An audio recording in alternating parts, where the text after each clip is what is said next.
HIPAA only applies when there's health information being provided. That's not in play here today. No health information is required in the application process. And why is that? Because pre-existing conditions don't matter. So once again, here we have my Republican colleagues trying to scare everybody. Will the gentleman yield? No, I will not yield to this monkey court or whatever this thing is. This is not a monkey court. Do whatever you want. I'm not yielding.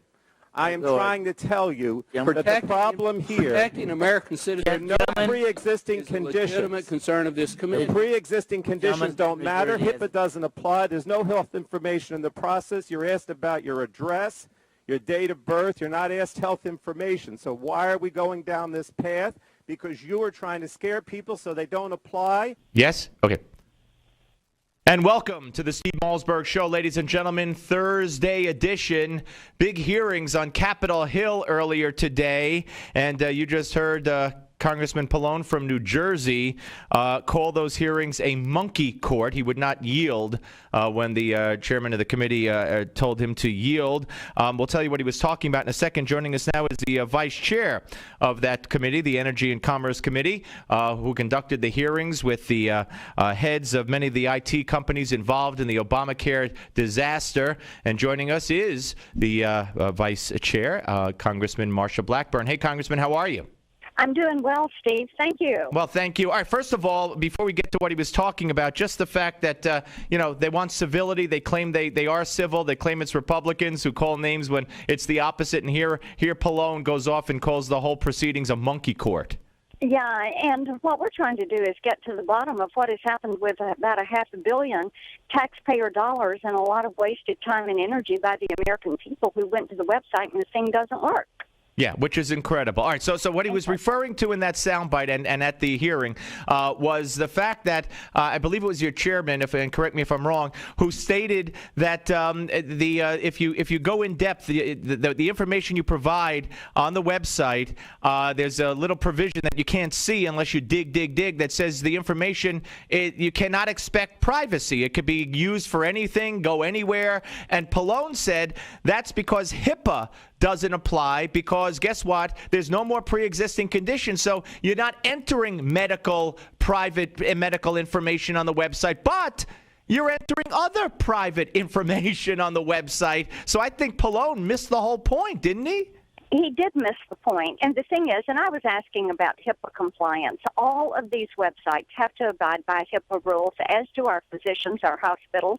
And Chairman Barton, former Chairman Joe Barton, is the one who asked about the privacy, and it found that lack of privacy language, where it basically says everything that you enter into the Obamacare website can be used against you and can be used by the federal government for other purposes. And he had the actual page up on the camera on the screens for everybody to see.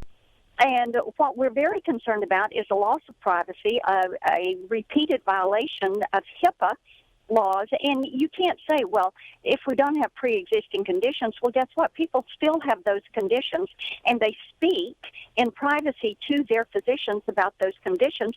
And when you have a company like Serco that has 2,000 employees that are entering this information into the database, then it is of tremendous concern to us if they meet with HIPAA compliance and that individuals that go to the site have all certainty that their privacy is being respected by the U.S. government. Yeah, so not only was he out of line, I don't want to put words in your mouth, but you could tell me what you thought when he called it a monkey court, but he was wrong on, hey, no more pre-existing conditions. That means you don't need HIPAA anymore, blah, blah, blah. So he was out of line and wrong, correct? Well, out of line, yes, because the language was inappropriate, and wrong because HIPAA is still the law of the land. It is on the books. They want to say Obamacare is settled law, but then when it comes to HIPAA or debt or anything else, they want to say that's up for debate. And by the way, we did get word that the president had conducted the 20th delay of the Obamacare law today by deciding he was going to delay for 6 weeks the individual mandate. So the list goes on and on. Selective enforcement. Well, I know one orthodontist in Florida who's taken him to court and is insisting, even though he hates the law, is insisting that the whole law be implemented as scheduled because he can't stand to see these violations of the Constitution. I wish Congress people had standing so you guys could go do it. But let's move on. These heads of the companies involved, the contractors, they weren't very forthcoming. In fact, am I correct that some of them claimed that their contracts prohibited them from divulging too much information? Aren't they required? Yes. Aren't they required to testify truthfully and fully to Congress? Steve, we had them under oath for the hearing today, and yes, they are required to give that information to us. And they actually had the audacity to say, well, our contract may prohibit us from giving you this information. Well, if they don't want to give it to us, then what we'll do is turn around and we'll subpoena it. And, we want to know what kind of security provisions they are putting in place. We want to know who is making the decisions at CMS, and how, my concern also is the amount of money that they have wasted, taxpayer dollars that have gone into this, and it is an absolute debacle. We're talking to Congressman Marsha Blackburn, the Vice Chair of the Energy and Commerce Committee. They conducted the hearings today, and also I believe that the main company, or at least most of them, basically said that it's not our fault. Basically implying, either in so many words or not, that it was the HHS who should have insisted on testing more than a couple of days in advance and made it several months in advance. That they didn't handle it correctly. Am I right? That they tried to shift the blame to HHS? Right. They were shifting it to CMS, Center for Medicare and Medicaid Services, and basically saying CMS is who is at fault on this. And what we're seeking to do is find out, well, then who at CMS was making these decisions. And, of course, they're going to have to reveal those names to us. They were under oath today. The questions were asked. They have agreed to submit information. And when we have Secretary Sebelius before us next week, we're going to dig a little bit deeper on it. What would you like to ask offhand to Kathleen? If she were there today, as you requested, she'll be there next Wednesday, but if she were there today, what would you have asked her? We would turn to her and say, look, you've got privacy laws, HIPAA laws, security laws, cyber laws that are all being broken. How are you justifying this?